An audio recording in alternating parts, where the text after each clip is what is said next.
Hey, I appreciate the the response, Ben. Yeah, I'm confident that makes sense. It's the two separate methods. Um, Before I get to sharpening, see, I have not touched this adjustment since I stopped, and so I'll probably just gonna go ahead and pop this guy on and go through it. I'll film that as well. However, I I want to kind of get an idea of what you said about the whole 8-degree angle thing. So what I believe you're talking about is the not the flat, but the face angle on both sides, and adds up to 8 degrees. So when you said have the knife kind of pointed towards you, right?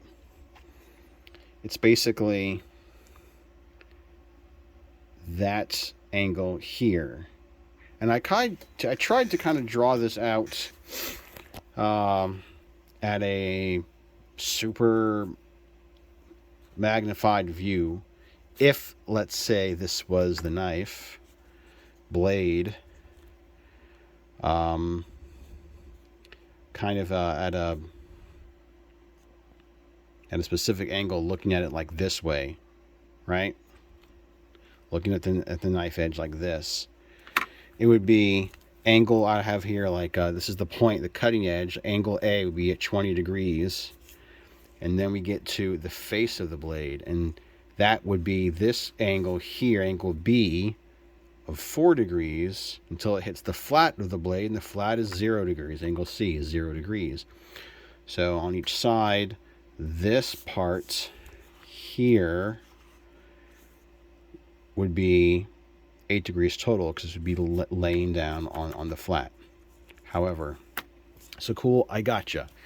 However, I might be drawing this whole thing wrong. My scale is wrong, and if my scale is wrong and the drawing is wrong, then my question is wrong. But what I mean is, if your first method of laying it on the flat and then setting the angle guide to the angle I want to sharpen at, let's say 20 degrees, and then making the back bevel, and then moving it to the face of the blade, and then tilting it down, and then moving it up half of that angle, 4 degrees, to then cut and make my sharpness.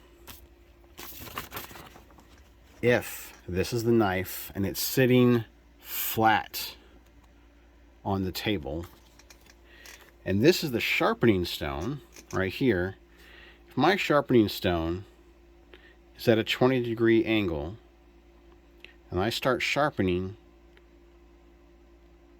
and it's I'm on the flat of the blade, that's perfect, right? Why do I have to then tilt down to the face of the blade and increase it up and move it up? Because if I recall, initially the second one you method you told me, or second email you told me, was lay it on the flat, set it to the degree I want, and start cutting. And I'm going to end up cutting a back bevel. That would mean I'd be cutting something like this, right? I'd be cutting at a shallower angle, and then when I move it to the face and raise it up 4 degrees, wouldn't that turn it like this? And I'd start cutting at destroying that 20-degree edge and making it more like a 24-degree edge or a 23-degree edge. Am I also overthinking this? And it's like, Matt, it just fucking works, man. Don't think about it. Because I know I understand the method, but just trying to conceptualize this as if I was going to shrink myself down and visually see the stone and the angles I'm at. That's I guess that's what I would love to kind of understand. Because if I'm on the flat and the stone's at 20, it should be perfect. I don't know why it would be hitting the back bevel and then going up 4 degrees higher and then hitting it at a steeper angle. So I'm going to go ahead and knock this guy out. Like I said, we're still in the 400 stone. So this has not moved. I'm going to, my method here is going to be one side and 3 or 4 strokes, and then flip and back and forth until I feel the bevel, hoping I can feel a bevel or know what that feels like. Then I'm going to switch to the 1000 grit stone.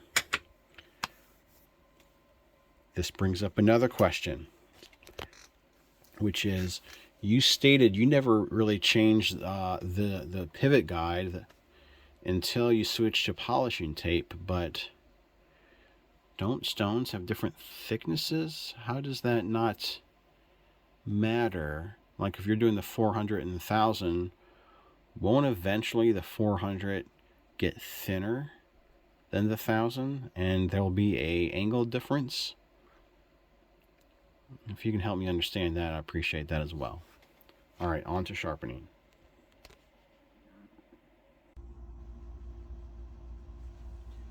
All right, so we're going to begin the sharpening process here.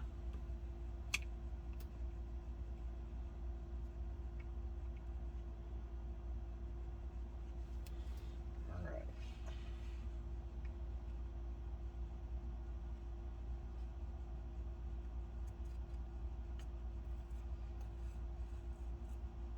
Yeah, it clears it. All right. 1, 2, 3.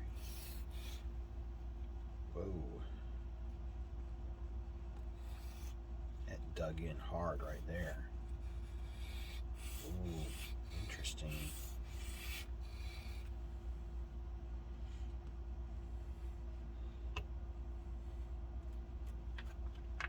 That dug in pretty freaking hard. But whatever. Go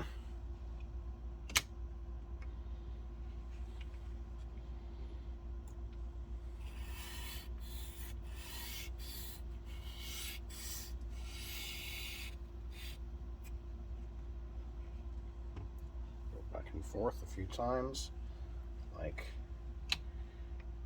Mr. Evan mentioned.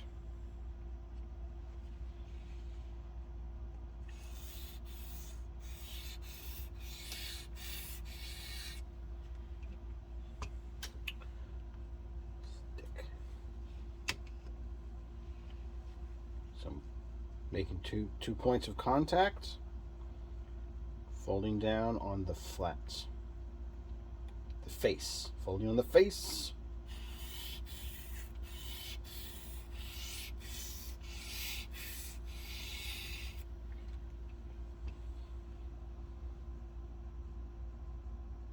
It looks like I'm getting a lot of the back bevel, so I'm definitely cutting in a new angle here, but that's fine because that is how it's done, right?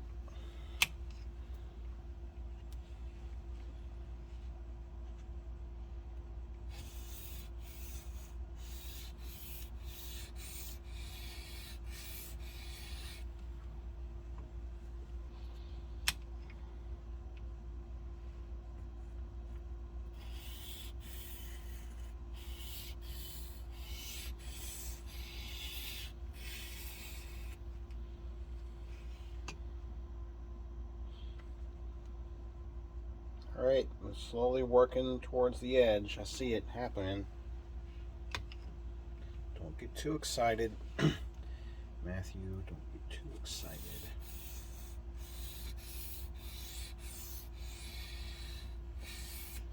I'm very cognizant to be careful near the tip of the blade, because I don't want to round it off.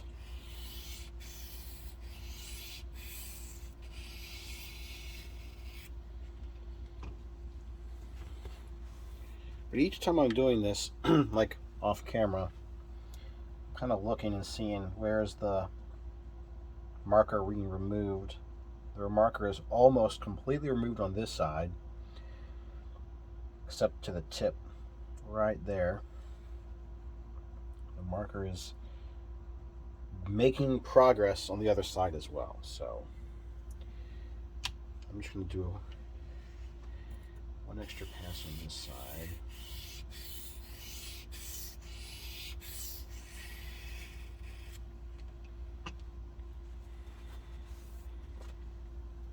And I'm going to keep going.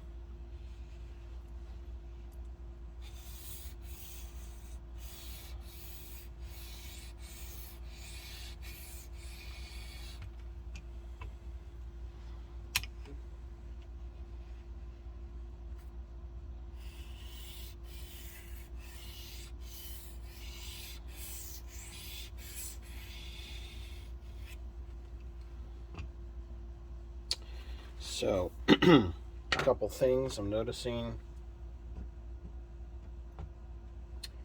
That there's this junk being built up. So, water and wipe. Check edge.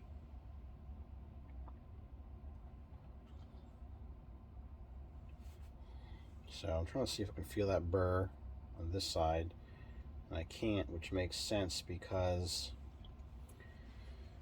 the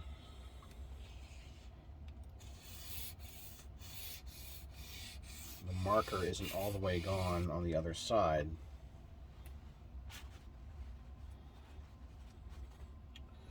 So, come on now. However, I just did this side, so I should be able to feel on the other side. Yeah, I feel it on the other side. It's there. Almost all the way up. Awesome. Almost awesome. I mean, that marker and that tip's not quite there yet. So it's another question for you. I guess it would be, do I go until the marker's all the way done, or until I feel a burr on the other side?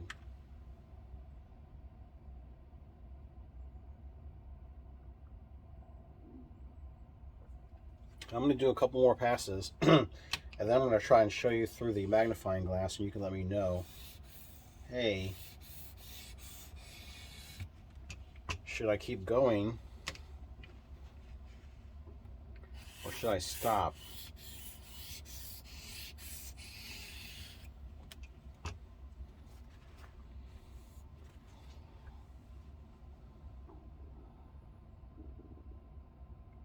Alright, marker is still there on the tip.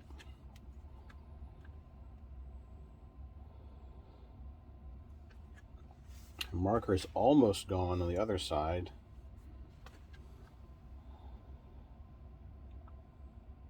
But not quite there.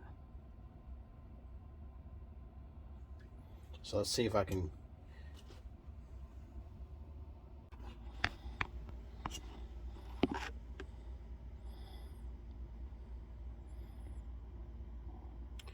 Alright, this is the left side of the right side of the knife, right? And you can see the marker is almost all the way gone, except on the tip.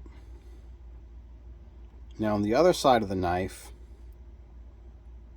please focus, the marker's still mostly there, right on the edge.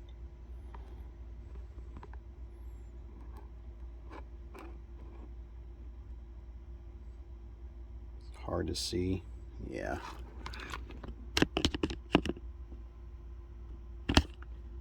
Well, kind of holding this thing up with one hand.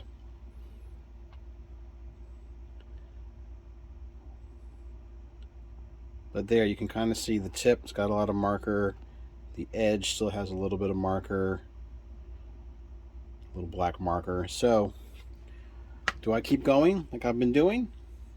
Or am I doing something wrong again? Look forward to your reply.